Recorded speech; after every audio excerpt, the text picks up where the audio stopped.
gente que incluso estando en combate se ha perjudicado a sí misma en cualquiera de los bandos, sino que además ellos han sido los promotores de 60 años de violencia, una violencia que se expresa en crímenes contra la humanidad, tal cual Hitler, tal cual Franco, tal cual Mussolini, etc. Usted está comparando a Uribe con Hitler. Los crímenes contra la humanidad son crímenes contra la humanidad.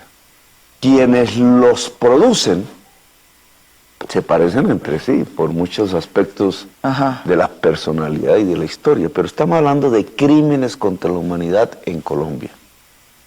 Ahora, esa verdad se quiere ocultar. ¿Por qué? No por la vergüenza de aparecer con nombre propio dentro de esos listados de quienes realmente son los más grandes responsables de la violencia en Colombia, sino porque quieren repetirla, que es lo peor.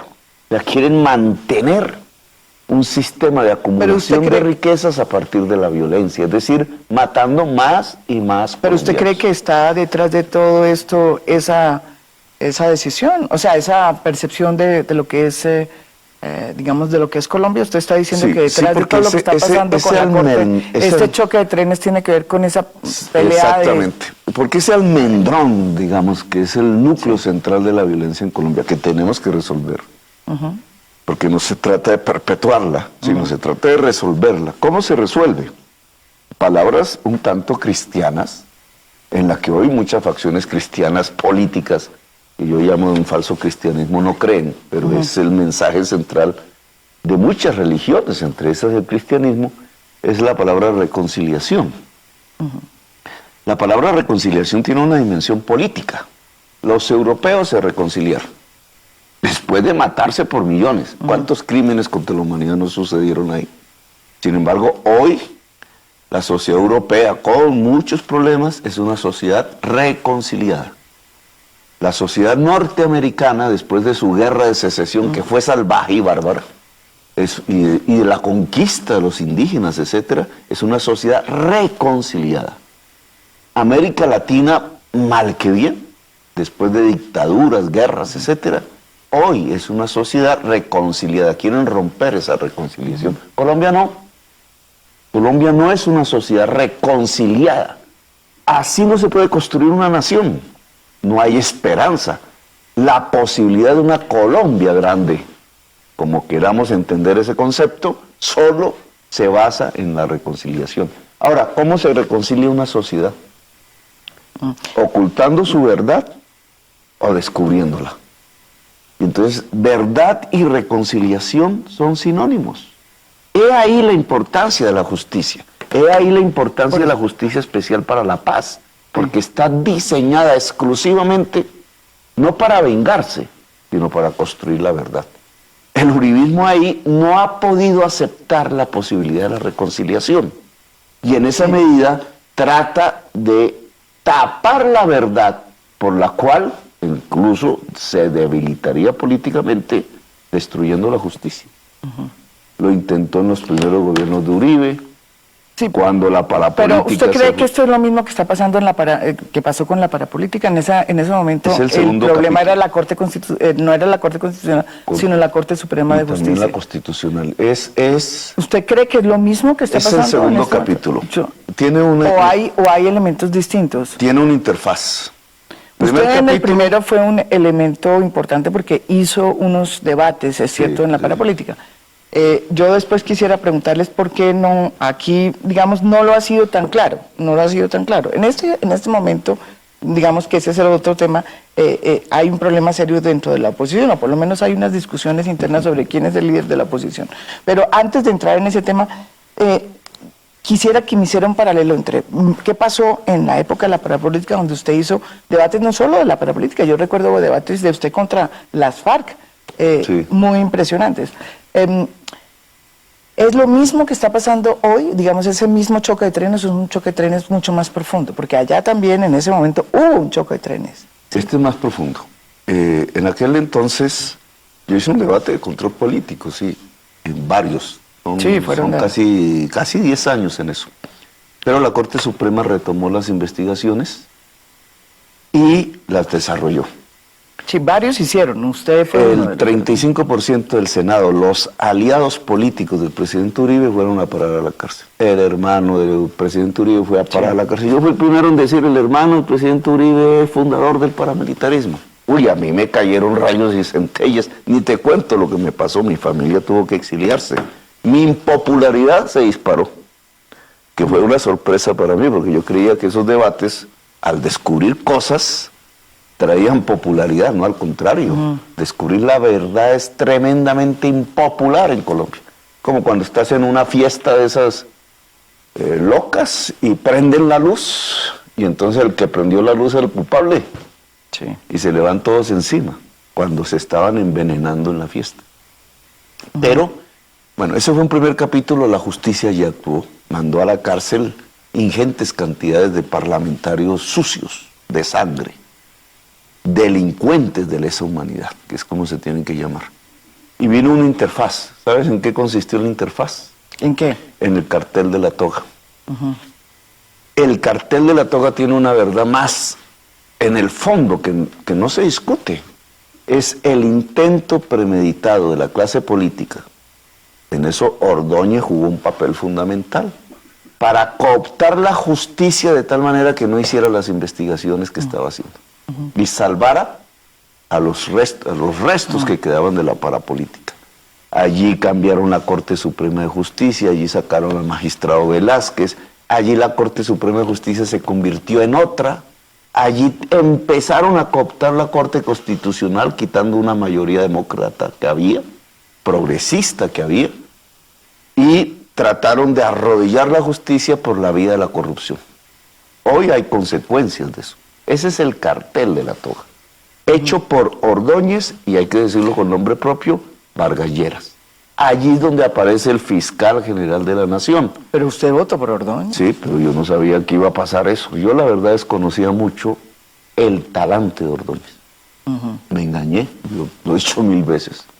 Pero la realidad es que construyeron todo un sistema corrupto de cooptación de la justicia con un objetivo: acabar con la investigación parapolítica, es decir, ocultar la verdad. Y viene el segundo capítulo. El capítulo empieza con el triunfo de Duque. ¿Cuál es mi papel ahí? Otra vez protagónico. Pues es que yo soy el que casi le gana a Duque. Casi no vale. Lo que había en la campaña presidencial ya no era el viejo debate como parlamentario de 10 años investigando la parapolítica, sino la disputa por el poder.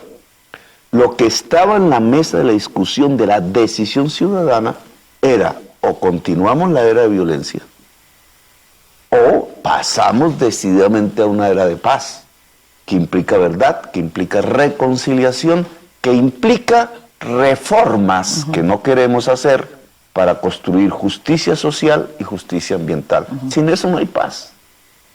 Claro, yo representé en cierta forma ese es mi significado dentro de la sociedad colombiana, y eso sacó 8 millones de votos. Muchos para la historia, pocos para la efectividad política. Un papel protagónico, indudablemente, pero mucho más claro que el que tuve en la primera fase, el que estaba ya luchando por el poder. Ahora, perdimos. Ahora, ellos son los que gobiernan. Ahora viene el segundo capítulo. La sociedad colombiana apostó por una era de violencia, quizás engañada, quizás sin proponérselo, como queramos analizar, ya habrá quienes lo hagan. Pero este segundo capítulo es el intento definitivo, porque no hay más oportunidad histórica para Uribe, de enterrar la verdad, de enterrar la justicia y de impedirnos la reconciliación. Eso significa una nueva era de violencia, una barbarie en la violencia. La estamos viendo comenzando, ¿sí? Todas las noticias de todos los días te van mostrando cómo va creciendo la violencia en Colombia. Yo le quería hacer la pregunta de, bueno, entonces estamos hoy acá, estamos ante una nueva situación política más complicada, yo diría, como usted lo señala, pero usted, es cierto, le fue mucho mejor en las elecciones pasadas. Muchos de los que votamos inicialmente por un candidato votamos por usted después, pero desde luego esos 8 millones de votos, que son muchos, no son realmente todos suyos. A eso, pues, es gente que votó por usted finalmente en la segunda vuelta, pero digamos, y esa es mi pregunta. O sea, cuando se vuelve usted jefe de la oposición le pasan dos cosas, que paradójicamente su voz en el Congreso, por alguna razón, no se escucha. Y eso se lo digo porque no pasó cuando usted fue senador en la época de la parapolítica. Usted hacía debates, usted se sentaba, hablaba. Aquí no se oye mucho. ¿Por qué? En primer lugar, yo no soy oposición. ¿Usted no es de oposición? No, esa es una palabreja inventada para engañar bobos. Tal, no soy oposición. Usted no es de oposición. Que el estatuto de la oposición, de la oposición que se creó recientemente, yo no lo puedo usar. ¿Pero por qué? Porque no tiene partido. No tengo personería jurídica. ¿Pero por qué no hizo esas son las trampas leguleyas, digamos, de la politiquería. Pero yo quisiera preguntarle, ¿es una trampa o fue que no se hizo bien la tarea para saber cómo se podía hacer un partido? Porque usted tenía cómo hacerlo. El estatuto de oposición no lo hicimos nosotros, en primer lugar. Tampoco creo que los que hicieron el estatuto de oposición hubieran premeditado. Sí. Pero yo creo que ahí no hubo una mala, sino que ustedes también se enredaron en no hacer bien como era que decía la ley para hacer un partido. Mira, la política no se hace para ser oposición o para hacer un partido. Nosotros hicimos una política para ganar. Y en esto es una antigua discusión, bastante larga, en donde si quienes tenemos la esperanza de cambiar la sociedad y el Estado, porque yo estoy inscrito en esas corrientes políticas, no me gusta la forma como se ha construido el poder político en Colombia, ni ahora ni antes, ni Santos ni Uribe, eso viene de antes, la misma pelea entre Rafael Uribe y la clase política de ahora, de aquel entonces, es la misma de hoy. No, Colombia no ha sido capaz de construir una democracia y yo soy parte de algo que se llama el proyecto democrático para Colombia. Y así desde pequeñito me metí a la política. Entonces quienes hemos estado en esa corriente de pensamiento y de acción, nos hemos discutido entre si nosotros estamos destinados a ser oposición eterna o ser alternativa de poder. Todo lo que hicimos en la campaña de casi un año, hasta junio del 2018, es demostrarle a la sociedad colombiana que podemos y somos una alternativa de poder. Eso es muy diferente. ¿Se puede hacer la alternativa de poner sin un partido? Porque Colombia Humana es una las formas políticas... Pero sin partido se puede hacer. Es que partido es una forma política. Pero hay otras formas políticas, hay movimientos políticos, hay articulaciones de movimientos políticos, hay frentes políticos, hay multitudes coordinadas. Hay una enorme discusión filosófica sobre este tema a nivel mundial. Nosotros lo que construimos fue un gran movimiento de ciudadanías libres, articuladas, que encuentran un momento de anclaje. Eso no me pertenece a mí.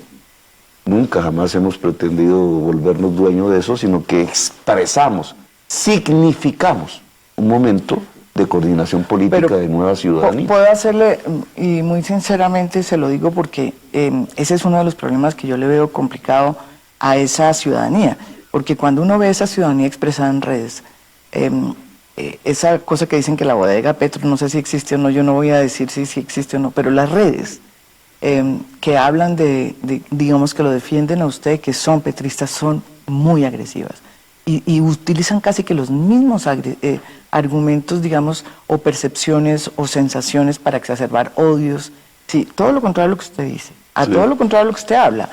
Y me preocupa profundamente porque se parecen mucho a las del otro lado. ¿Sí? Y eso es, pregunto, eso es debido también a que no existe un partido, no existe una estructura política. ¿Usted cómo hace? Porque lo que yo hablo con usted es distinto a lo que uno ve en las redes. Cuando uno se mete, uno dice cualquier cosa de usted o se pone y o sea, es como si hablara uno de Uribe. Se le vienen igual.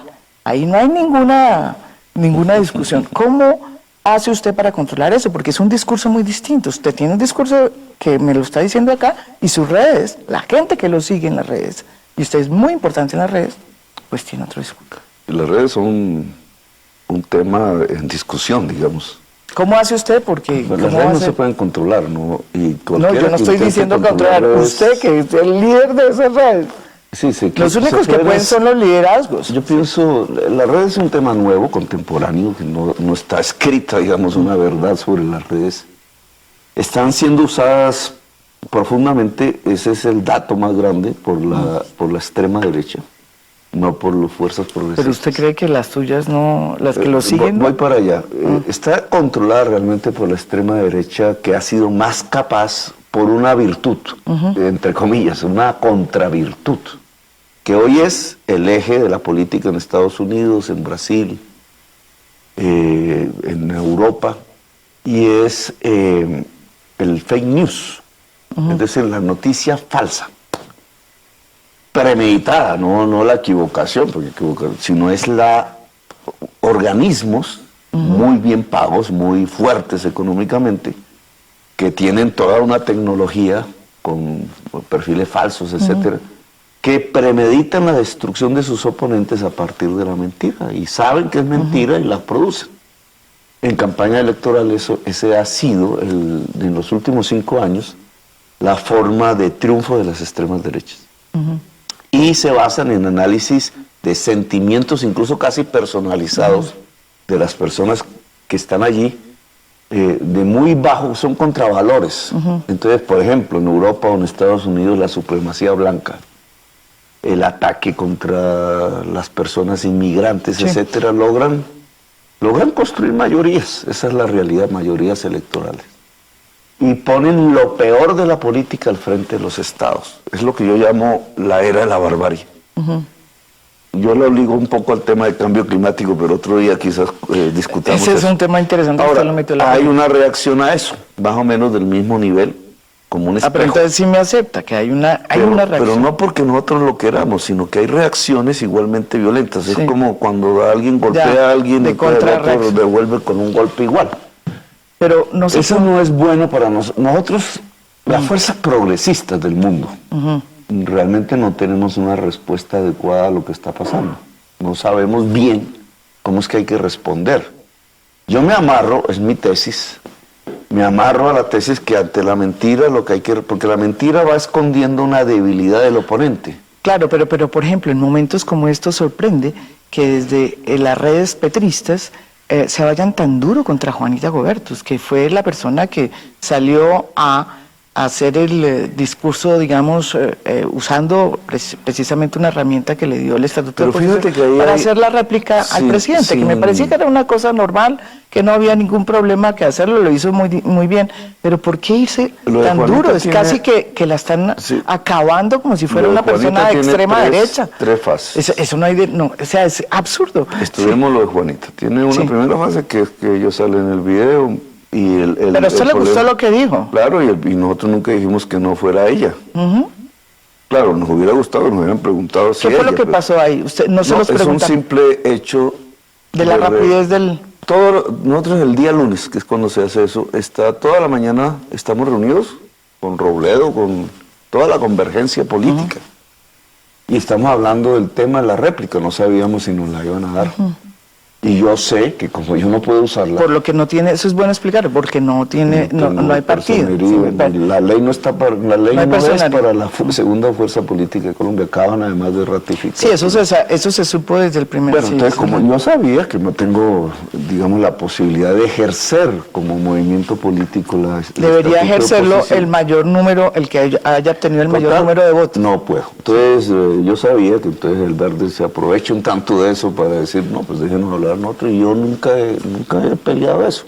Pero más que aprovecharse era que le tocaba, ya. ¿Qué es lo que pasa? Que son 4 o 5 horas de discusión. Yo lo que digo es la persona que vaya a hablar, que sea nombre de todos, y diga la fecha de la movilización, que era lo que a mí sí me interesaba. Sacar la gente a la calle para defender la JEP.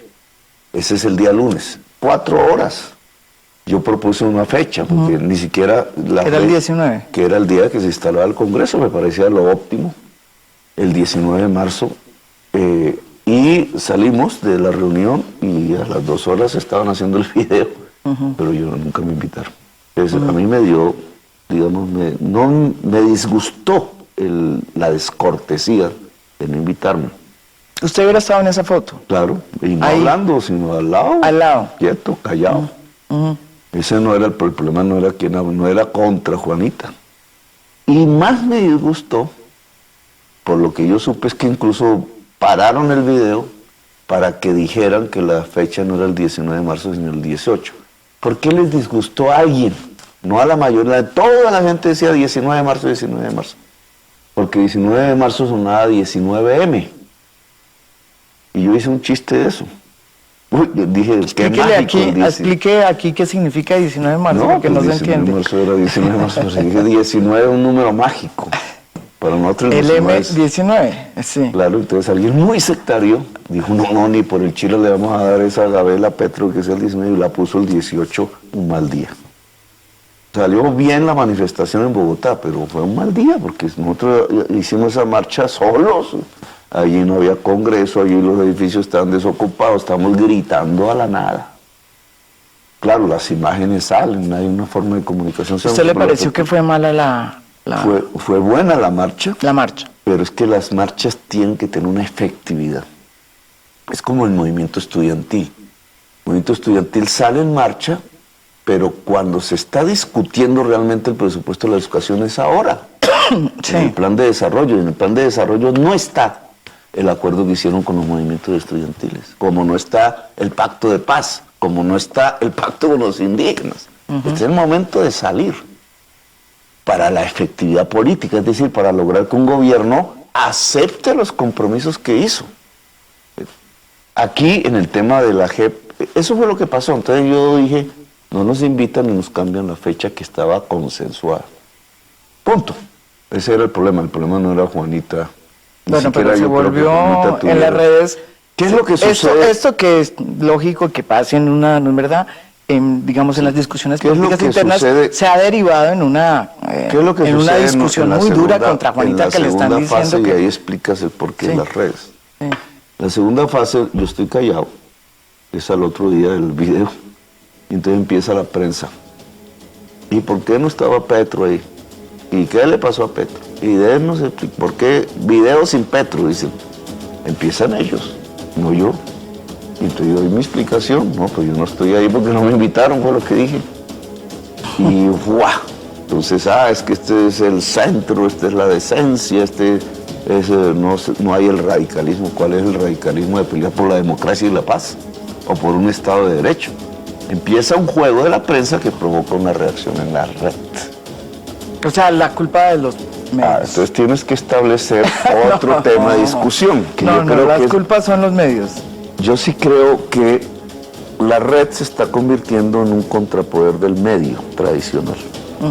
Es un tema también mundial, ¿no? Y en cierta forma, cada vez que el medio tradicional trata de manipular, provoca una oleada en la red contraria. ¿Y cuándo manipula según usted? ¿Cuando habla mal de usted? ¿Cuando habla...? Eso no es manipular, es informar. El tema indígena, por ejemplo. No vamos a... ¿Por qué el medio de comunicación tradicional está manipulando? Porque quedó en manos de los más ricos del mundo. Y entonces los más ricos del mundo manejan el medio para tratar de expresar su concepción del mundo y la defensa de sus privilegios y una posición política.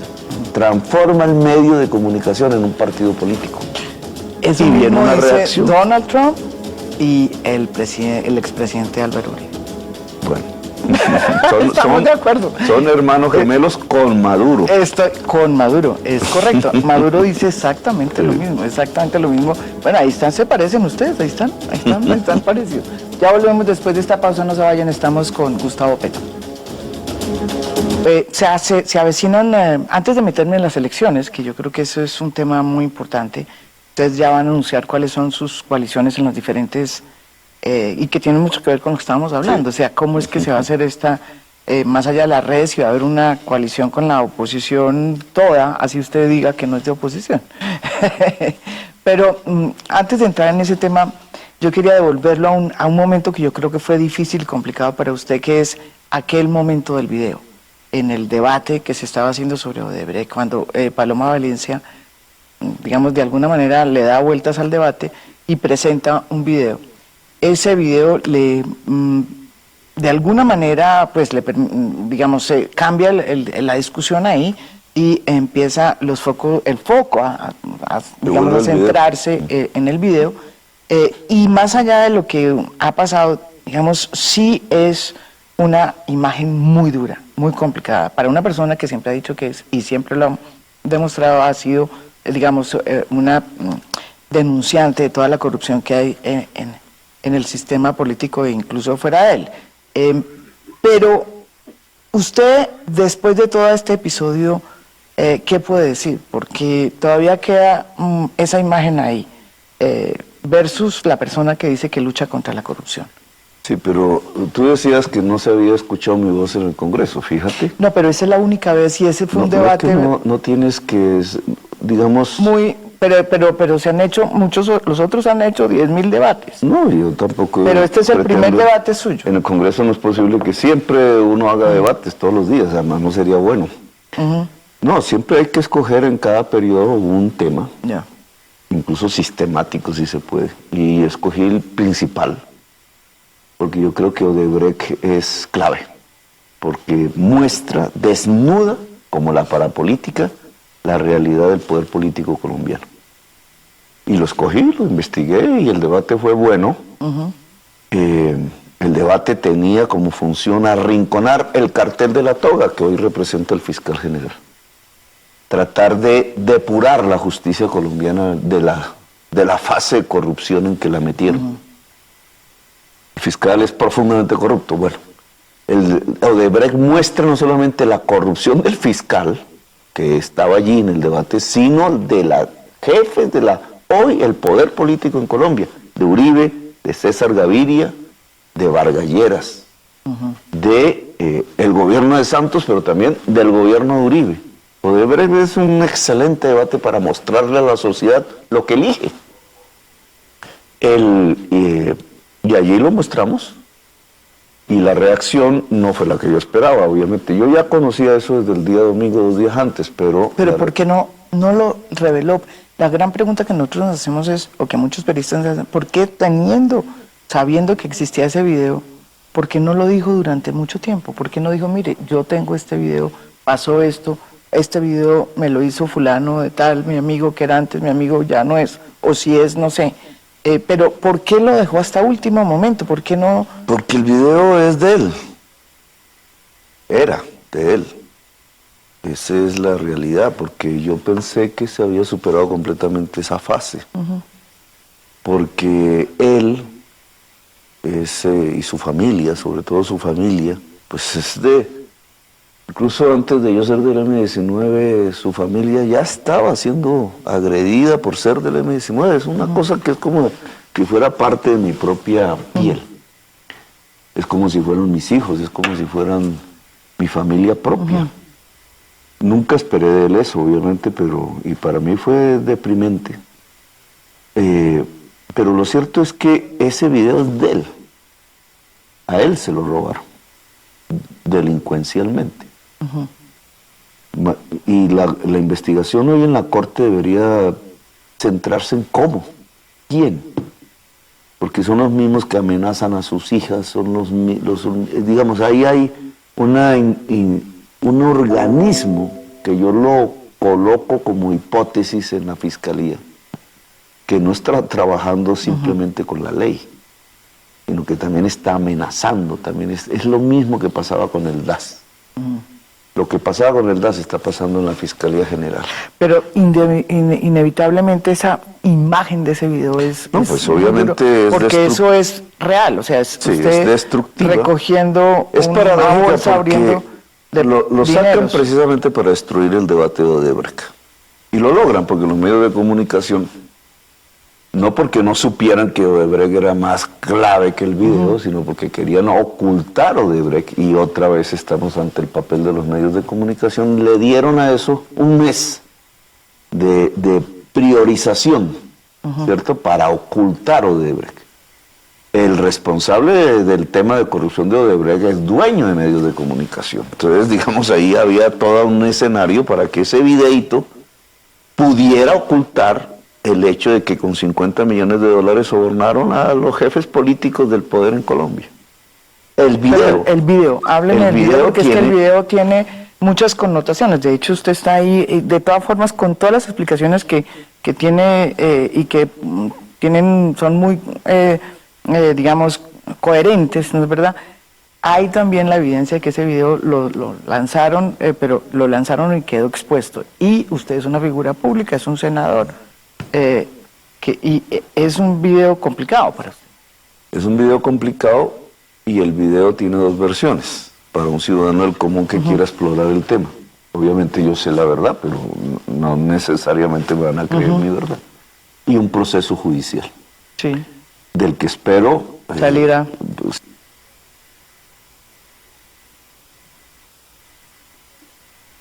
sí, porque cuando el proceso judicial empieza a expresarse, pues es mi momento y tengo que esperarlo. Hay dos versiones. Una es los que hurtan el video y que se lo entregan a Paloma, que no quiere decir quién se lo entregó. Está en todo su derecho. No, ¿No? tiene la obligación ¿Tiene que la de obligación? decirlo. Porque ella es senadora de la República, ya no es periodista, Ya. que tendría una... Ella es senadora y tiene la obligación de decir quién le entregó un instrumento hurtado previamente. Eso es ante la justicia. Pero esa versión de quienes están allí es que el loco Barrera me entregó 5.000 millones de pesos en un pacto para acabar la extradición, es lo que dice, y esa es parte de la plata. Esa es la versión que se está investigando. La otra versión, que es la mía, esa plata es del arquitecto Simón Vélez, que resulta haber sido, yo no lo sabía, exnovio de la mamá de Paloma Valencia, y que me lo entrega para ayudarme a financiar procesos políticos. Y que él niega de alguna manera. No, en el proceso judicial no lo niega. Ah, no lo niega ya en el proceso judicial. Pero sino digamos, que- por eso hay que dejar hablar el proceso judicial, sí, porque sí. yo no puedo hablar Claro, del no, proceso no, estoy judicial. de acuerdo. Porque estoy parte ahí, soy Sí. el acusado. Ya. Pero digamos, y la prensa ya no, ahí sí nos saca, porque sí sabe cómo sacar de los procesos, Pero y ahí sí no lo divulga. ahí Pero sí. digamos, O sea, pero sí se puede decir que Simón Vélez ya aceptó en el sí, proceso. él aceptó en el que él proceso, entregó. bajo gravedad de juramento. Ujú. Bajo gravedad de juramento. Y están las declaraciones de él, de Montes, que dice lo mismo, etcétera. Ahora vendrán unas todavía más determinantes, por eso debo esperar. Y me toca aguantarme las ganas, etcétera, y saber que han construido un tema que va contra mi moral, mis principios. Y un loco Barrera, no tengo ni idea de quién es, nunca lo he visto, jamás he hablado en contra de la extradición. Además, porque a mí la extradición se me parece un instrumento, y que esa plata provenía del exnovio de la mamá. Paradojas de la historia, de la vida. Paloma tiene una paradoja en su existencia familiar. Tiene dos abuelos, Sí. ¿cierto? Un abuelo es Valencia, que es el que genera la violencia en Colombia. Heredero de unas familias esclavistas en el Cauca. Bueno, pero una historia a ahí. Paloma no le podemos clavar la No, historia pero de su esa padre, esa de es sus abuelos. una herencia, ¿cierto? Valencia, mira la paradoja. Y tiene otro abuelo que se llama La Serna. Sí, Mario, Lozana, que fue fundador de los Andes. de los Andes, de la Y Universidad de un los Andes. señor de Muy impresionante, quilates lo conocí, intelectuales tuve la altísimos. oportunidad de sí. Él fue amigo mío. Y Mario La Serna fue, digamos, senador del M-19 cuando dejamos las armas. Mira esa paradoja de la historia. Interesante, yo no tengo ese tipo de linajes, pero digamos Una interesante, pregunta, porque Gustavo. para un heredero de esas dos visiones, del país, del mundo, pues debe ser enormemente enriquecedor escoger el camino. Una pregunta, todo lo que a usted le ha ¿El pasado... abuelo Valencia o el abuelo La Serna? Sí, y yo oyéndolo le quiero hacer esta pregunta. Con todo lo que le ha pasado, porque bueno, es cierto, usted ha tenido una serie de encontrones difíciles, entre otros por su procedencia.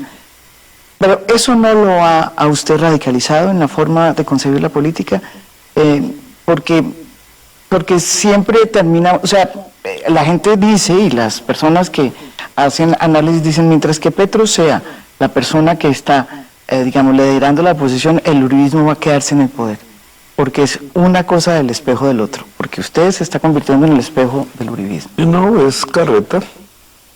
Es una manera de ver, obviamente respetable. Pero no se ha radicalizado, yo sí creo que se ha radicalizado. Pero es carreta en este sentido. Contra el uribismo salió en su momento Lucho Garzón como candidatos presidenciales. Sí. Después Carlos Gaviria. Después yo.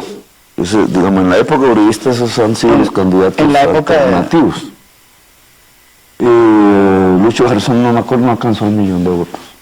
Clara López. Era la primera vez, etcétera, y después le siguió a ser alcalde. Clara López. Sí, Clara López. No Después vino Carlos Gaviria sí. y sacó una votación importante, 26%, 22%, algo así. Y le dio un estartazo, digamos. Después vino Clara López, primero... La última antes que usted fue Clara López, que sacó otra votación importante. Muy, muy importante, 2 millones. 2 millones y pico, y después vine yo y saqué 8. Al final, digamos. En la segunda vuelta. Por primera vez en la historia, pues pasar a segunda vuelta. Eso es un retroceso, lo que estamos mostrando, viendo, un avance.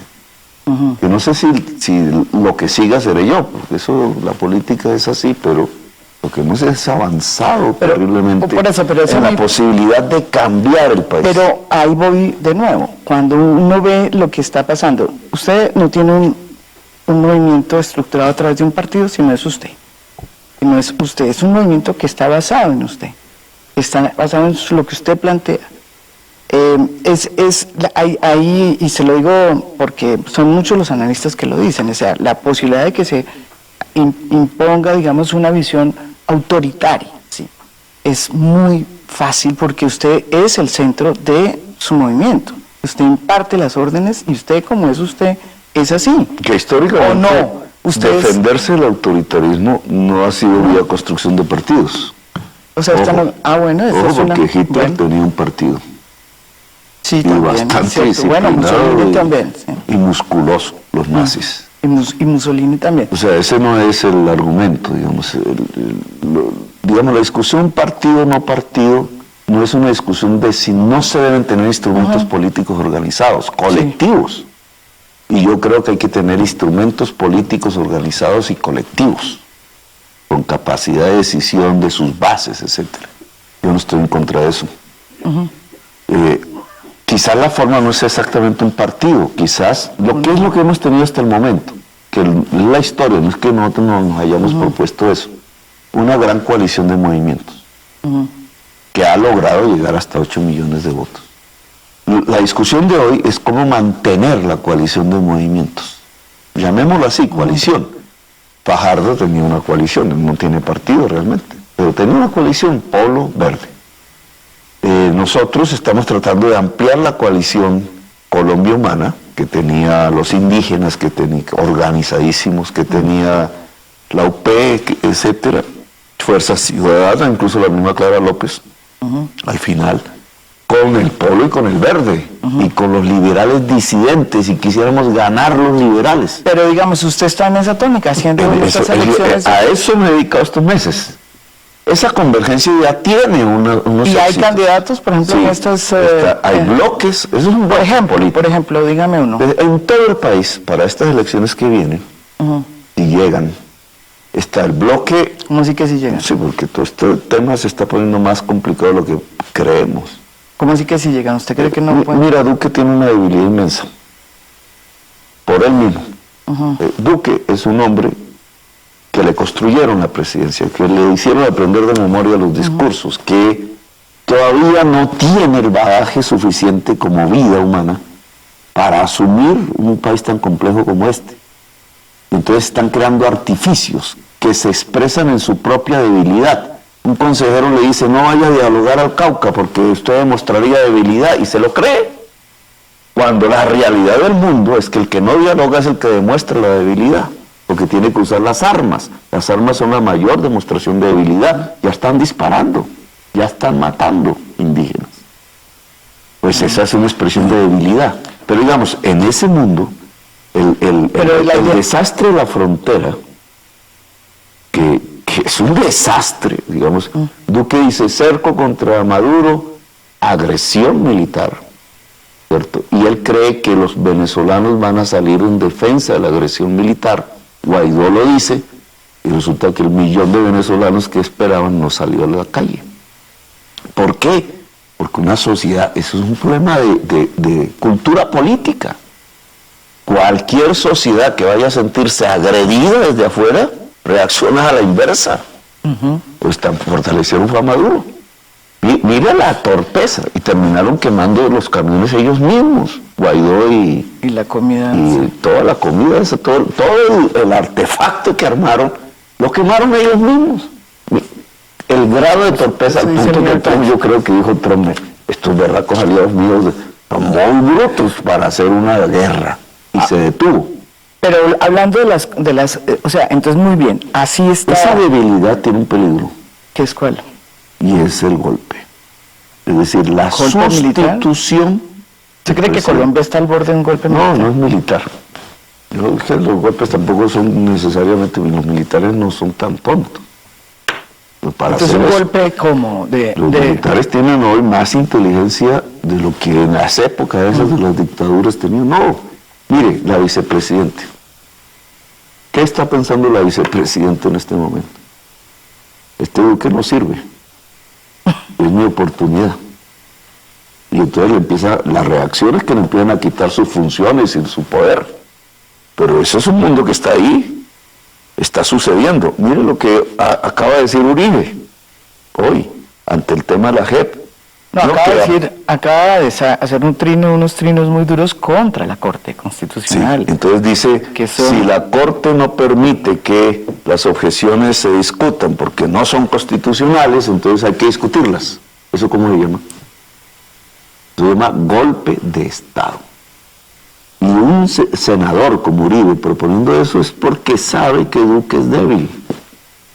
Entonces la debilidad de Duque se está volviendo peligrosa, no en el sentido de que Petro se acerque a gobernar, sino en lo contrario, en que las extremas derechas están copando los espacios del poder político en Colombia. Por eso, entonces, ¿cuál es la estrategia que va a hacer usted, digamos, en esta especie de gran compromiso que hay con los demás sectores? Lo que ya se está viendo, que ya está pasando para las elecciones del 19 sí, son bloques. Como Colombia Humana no puede salir porque no nos lo permiten, el Estado no lo niega, pues se nos da una oportunidad, que es la que yo estoy aprovechando, que es el bloque político, la entonces, gran por coalición. Ejemplo, ¿en dónde hay un bloque político con todos los demás? Prácticamente hoy en todas las ciudades del país. Pero, por ejemplo, Bogotá. Bogotá hay un bloque político donde están los candidatos verdes, los de Colombia Humana, los de los liberales disidentes, o sea, los de la izquierda del polo. Están todos unidos. Juntos. Y hay un proceso que está... De discusión, de diálogo que muchas veces pueden no terminar en nada. Sí, bueno, ahí siempre eso tiene sus complejidades y sus problemas. ¿Usted está dispuesto a ceder también? Esa ha sido mi propuesta. Pero usted está dispuesto a ceder Incluso también. yo soy un poco, hablando de radicalismos, porque hay dos discusiones ahí, en esa convergencia, que ya es más amplia, porque junta la vieja coalición Colombia con la vieja Colombia Humana. Ahora están todos juntos. Ahí está Mocus, ahí está Fajardo un poco enclenque, ¿no? ¿Por qué? Porque le da temor juntarse. Porque dentro del fajardismo hay en su base, que viene de Antioquia, una discusión interna. Si juntarse con estos progresistas que vienen de los sures y de Bogotá y de la costa caribe, con más fuerza, o el uribismo, que tiene mucha más fuerza en la región antioqueña por razones históricas, que siempre habrá que estudiar en la zona cafetera. Y ahí hay una o sea, posibilidades de que haya candidatos avalados por usted, Verdes y el Compromiso Ciudadano de Sergio Fajardo, ¿es un escenario posible en estas elecciones próximas? ¿Sí? Es posible, y ya está sucediendo. ¿En qué partes? Bogotá. Bogotá. Ni más ni menos. Nada menos que Bogotá. Medellín. En Medellín hay un proceso más complejo, pero se está construyendo convergencia. En Cali creo que no. En Cali el fajardismo no, pero todos los demás sí. Sí. Y en Cali fuimos mayoría lejos. En Cali y en el Valle. Lo mismo está sucediendo en Cauca, lo mismo está sucediendo en Nariño, en la costa tenemos más problemas. ¿Por qué? porque allí no existe realmente como fuerza el Partido Verde o el fajardismo, allí fue mucho más grande Colombia Humana, y nosotros no tenemos candidatos, porque somos muy nuevos. No es que no tengamos gente, sino que la gente tiene que tener un acumulado para ser un alcalde. Hay que pasar una vida, digamos, porque si no se hace mal la labor. Puede que haya genios muy jóvenes, pero eso no es sino... Hay que tener un acumulado para gobernar una región. Colombia Humana es muy nueva. La Colombia Humana tiene que dedicarse a construir nuevos liderazgos que empiezan en consejos, que empiezan en el movimiento social. En la costa no tenemos entonces candidatos con la capacidad en este momento de gobernar la costa. Y como no existen más fuerzas reales, en Santa Marta, Fuerza Ciudadana, mira que ya el fiscal quiere ponerlos presos. Y en Cali ya quiere poner preso al candidato alternativo. Es que esta es una... Claro, nos tienen miedo, porque estamos creciendo. Y lo que estamos usando no es la democracia, es la antidemocracia. Pero digamos, el bloque, ¿cuál es la discusión que hay? Hay una posición más en el verde, más en el polo, en un sector minoritario del polo, de que no vaya más allá de unas alianzas electorales. Y la posición nuestra es que debemos hacer un gran frente permanente, precisamente para estar listos a la enorme debilidad del gobierno de Duque, que puede traer unas consecuencias fatales. Entonces tiene que ser más integral, no solamente electoral, sino político-social. Tiene que salir a la calle, la JEP fue una primera demostración, tiene que defender a los indígenas, tiene que mostrarle a la sociedad colombiana que es la alternativa de poder. Así yo no sea el candidato en el 2022. ¿Así está? Sí, porque yo nunca he sido obsesivo con eso. Es que yo... ¿Usted no está obsesivo con el poder? No, en las elecciones pasadas le dije a Fajardo que iba por delante de las encuestas y a Humberto de la Calle, hagan la consulta, yo participo y ustedes van a ganar y yo les ayudo. Nunca quisieron. 3 veces les propuse la... Pero eso que usted me está diciendo, que usted no está obsesivo con el poder, ¿de verdad usted cree eso? Sí, yo no soy obsesivo con ser presidente, no. Yo quiero es cambiar. Ahora, ¿dónde me inscribo yo? En el cambio real, no en el de maquillaje. Y por eso que me dicen radical. Es que un cambio real hacia la democracia. Para hacer maquillajes y esas cosas, para eso me hubiera vuelto yo del Partido Liberal hace mucho tiempo y hubiera estado de la mano de Turbay. Pues no, yo pasé por la tortura, yo me fui a la insurgencia, pasé por la cárcel, estuve en la clandestinidad, he sufrido una persecución, bloqueado económicamente. Las pensiones de mis hijos en estos 2 últimos años me los pagó una familia amiga, porque no tenía cómo pagarle la pensión a mis hijas. Pero yo sé que todo eso es ¿por qué? Porque yo significo una posibilidad de cambio real, no de mentiras. Cuando la sociedad colombiana quiera hacer un cambio real, yo estoy listo. Ahora, si la Colombia real no quiere hacer un cambio real, pues no seré presidente, así de simple. No seré gobernante.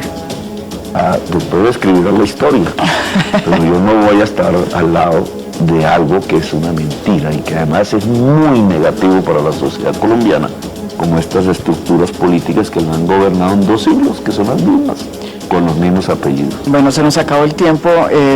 Muchas gracias por haber venido aquí a Semana en Vivo y ojalá todos estos, digamos, avisoramientos que hace usted sobre lo que puede pasar en Colombia. Se me olvida una pregunta, es que ahorita estaba pensando eso. ¿Qué pasa si gana el uribismo en el 2019 y no lo que ¿En las locales? Sí, en las locales. Ellos van a ganar en unas regiones y nosotros en otras. Bueno. Y espero que Bogotá la ganemos nosotros.